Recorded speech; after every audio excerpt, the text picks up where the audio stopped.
Bismillahirrohmanirrohim. Assalamualaikum warahmatullahi wabarakatuh. Alhamdulillahirrabbilalamin. Assalatu wassalamu ala asrafil anbiya'i wal mursalin Nabiyina Muhammadin wa ala alihi wa sahbihi ajma'in amma ba'du. Alhamdulillah, kita panjatkan kehadirat Allah subhanahu wa ta'ala karena kita masih diberikan kesehatan, kita diberikan kenikmatan yang luar biasa banyaknya.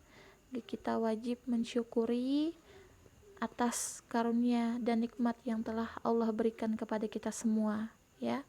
Salawat serta salam selalu tercurah kepada junjungan kita Rasulullah Shallallahu Alaihi Wasallam beserta keluarga, kerabat, para sahabat, dan para pengikut beliau ila yaumil qiyamah, ya. Senang sekali pada pagi hari ini Ustazah dapat menyapa antum, anak solih dan solihah kelas 6 yang dirahmati Allah subhanahu wa ta'ala. BSI kita pada pagi hari ini itu bertema tentang Quran Surah An-Nahl ayat ke-125 yang berbunyi, yang artinya, serulah manusia kepada jalan Tuhanmu dengan hikmah dan pelajaran yang baik, dan bantahlah mereka dengan cara yang baik. Sesungguhnya Tuhanmu, dialah yang lebih mengetahui tentang siapa yang tersesat dari jalannya, dan dialah yang lebih mengetahui orang-orang yang mendapat petunjuk. Quran Surah An-Nahl ayat ke-125. Ya, dari Quran Surah An-Nahl ayat ke-125 ini, di mana terkandung di dalamnya yaitu tentang kewajiban berdakwah, ya. Nah, pembahasannya, Quran Surah An-Nahl merupakan urutan surah ke-16 dalam Al-Quran. Surah ini terdiri atas 128 ayat dan termasuk golongan surah-surah Makkiyah.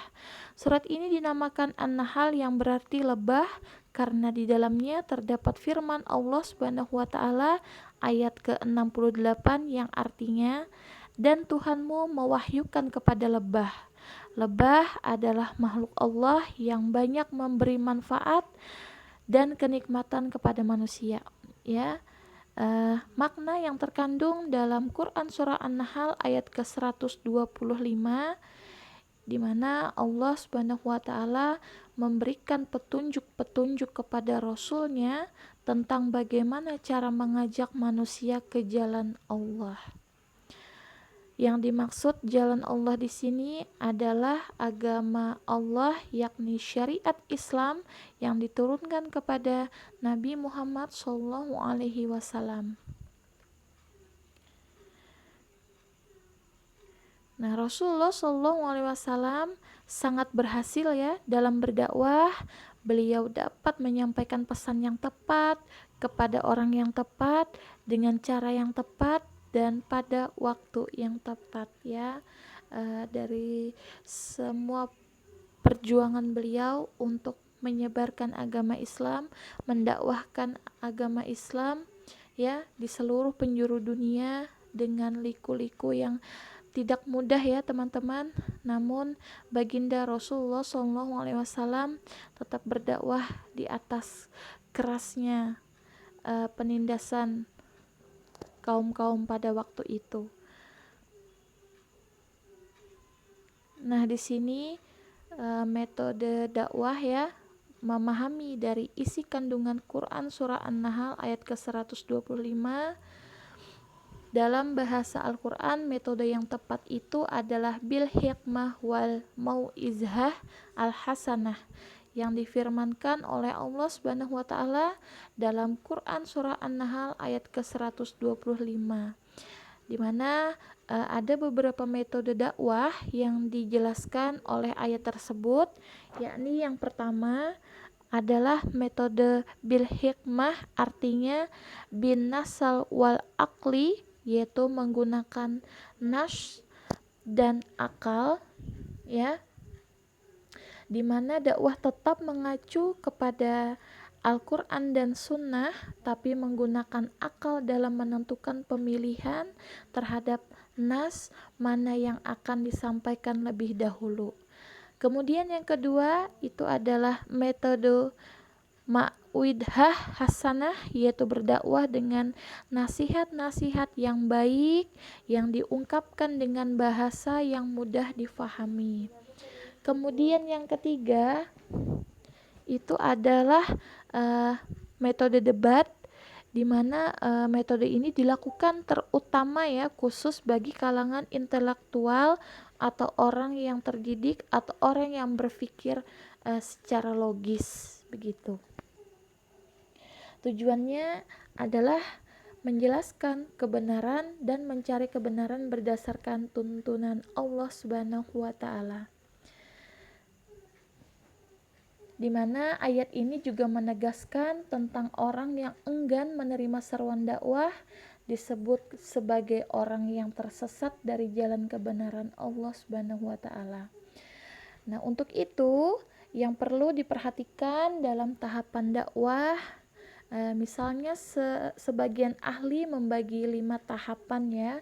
Di antaranya itu adalah tahapan penyampaian pesan, yang kedua tahapan pengajaran, yang ketiga tahapan pembinaan, yang keempat tahapan pengorganisasian, kemudian tahapan yang kelima yaitu tahapan pelaksanaan. Nah, ya, di sini teman-teman yakni tujuan dari dakwah adalah mempertemukan kembali fitrah manusia dengan agama, menyadarkan manusia supaya mengakui kebenaran Islam dan mau mengamalkan ajaran Islam sehingga menjadi orang baik.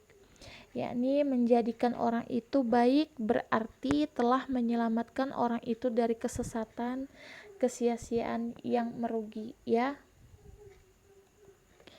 Nah, kemudian artinya dakwah di sini juga bertujuan bahwa dakwah itu bukan memperbanyak pengikut ya teman-teman, tetapi memperbanyak orang yang sadar kepada kebenaran Islam.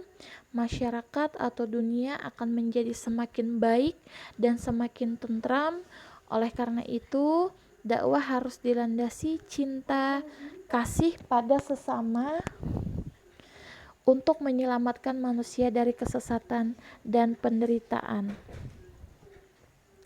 Ya teman-teman, jadi yang menyampaikan dakwah itu tidak harus orang yang memiliki orang yang matang aja, orang yang tokoh saja, tapi kita sebagai muslim itu diwajibkan untuk berdakwah ya. Karena sejatinya dakwah itu merupakan kewajiban bagi umat muslim dengan memperhatikan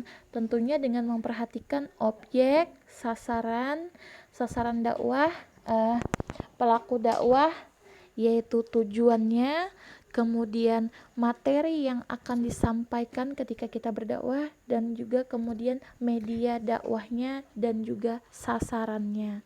Ya teman-teman, mulailah dari hal kecil, misalkan kita berteman sama teman kita melakukan kekeliruan, itu kita wajib untuk menasehatinya ya, karena kita wajib menyampaikan kebenaran. Artinya di sini ya, tujuan dakwah bukan memperbanyak pengikut, tapi memperbanyak orang yang sadar tadi ya. Sejatinya bahwa setiap muslim itu wajib berdakwah, menyampaikan yang nahi mungkar, sedang yang memberikan hidayah adalah Allah Subhanahu wa taala, sehingga orang itu mengikuti seruan dakwah. Semakin sering seseorang itu didakwahi, maka kesempatan mendapatkan hidayah dari Allah Subhanahu wa taala akan semakin dekat. Jadi Oleh karena itu diperlukan semangat yang tinggi, ilmu yang luas, dan pergaulan yang baik agar dakwah berjalan dengan baik. Ya, semangat teman-teman menyampaikan kebenaran, ya, menyerukan kebenaran kepada sesama, karena setiap manusia itu hakikatnya adalah wajib untuk berdakwah, ya. Jadi mulailah dari hal-hal yang kecil, mulailah dari orang-orang di sekeliling kita. Tentunya kita menyampaikan dakwah dengan kalimat dan kalimat yang kita sampaikan, perkataan yang kita sampaikan dengan lemah lembut dan juga ilmu yang kita peroleh, ya. Sekian dari Ustazah. Mohon maaf atas salah dan khilaf. Ustazah akhiri. Semoga teman-teman bisa ya memahami, bisa mengamalkannya dalam kehidupan sehari-hari. Ya, Ustazah akhiri dengan wassalamualaikum warahmatullahi wabarakatuh.